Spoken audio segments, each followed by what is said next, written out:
Hello everyone. Preparation के दौरान बहुत बच्चों के मन में ये डाउट आता है कि हम अगर प्योर पोर्शन को ज़्यादा एम्फेसिस दें और अप्लाइड पोर्शन को छोड़ देते हैं तो क्या एग्जाम क्वालिफाई हो जाता है। तो सुनिए, देखिए, अगर प्योर को एम्फेसिस देना है तो दीजिए, विच इज़ वेरी इंपॉर्टेंट, लेकिन जिस भी प्योर के पार्ट्स को आप एम्फेसिस दे रहे हैं वो आपका बहुत स्ट्रॉन्ग स्ट्रेंथन पार्ट होना चाहिए, जहां पे आपको पता है कि आप जितने क्वेश्चंस, जितने मार्क्स आप वहां से सोच रहे हैं उससे कहीं थोड़े से ज्यादा शॉर्ट मार्क्स आप ला पाए, ताकि अगर थोड़े क्वेश्चंस आपके एक या दो वहां गलत भी हो तब भी आप सही स्कोर पे लैंड कर सकें।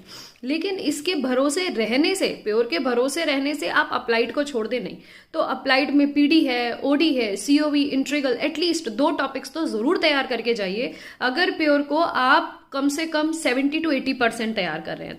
तो प्योर के भरोसे एग्जाम क्वालिफाई नहीं होगा, चाहे एलएस हो चाहे जेआरएफ हो। अगर जेआरएफ में अच्छी रैंक चाहिए और एलएस भी आपका स्मूथली क्वालिफाई हो जाए तो इट इज वेरी इंपॉर्टेंट कि आप प्योर को और अप्लाइड को दोनों को इंपॉर्टेंस दे अकॉर्डिंग टू द वेटेज। अगर 3/4 आप प्योर को दे रहे हैं तो 1/4 आप अप्लाइड को दीजिए।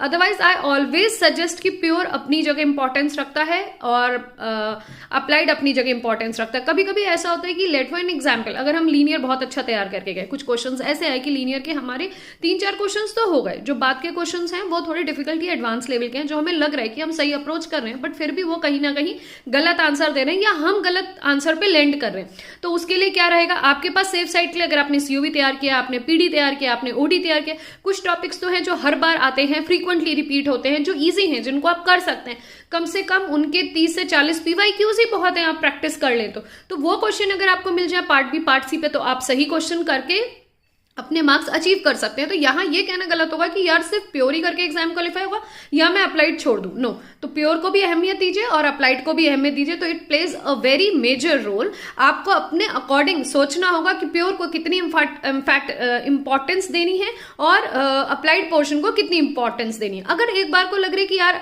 बहुत बच्चे जैसे मुझसे फोन करते हैं और पूछते हैं कि मैम अप्लाइड बहुत डिफिकल्ट हो रहा है, क्वेश्चन में मिस्टेक्स हो जाती हैं या क्वेश्चन की इक्वेशंस हम गलत लिख देते हैं या लास्ट टाइम पे रिविजन होने पे प्रॉब्लम होती है, तो डियर आप लोग बहुत ही सोच समझ के जो कंसोलिडेट क्वेश्चंस हैं, जो हर साल फ्रीक्वेंटली रिपीट हो रहे हैं, उनको जरूर करके जाइए। अगर आप रेयरली आने वाले क्वेश्चंस को छोड़ना चाहते हैं उनको छोड़ दीजिए, बट रिपीटिंग जो कॉन्सेप्ट्स हैं उनको जरूर करके जाइए अप्लाइड के। सो प्योर के भरोसे भी एग्जाम क्वालिफाई नहीं आता।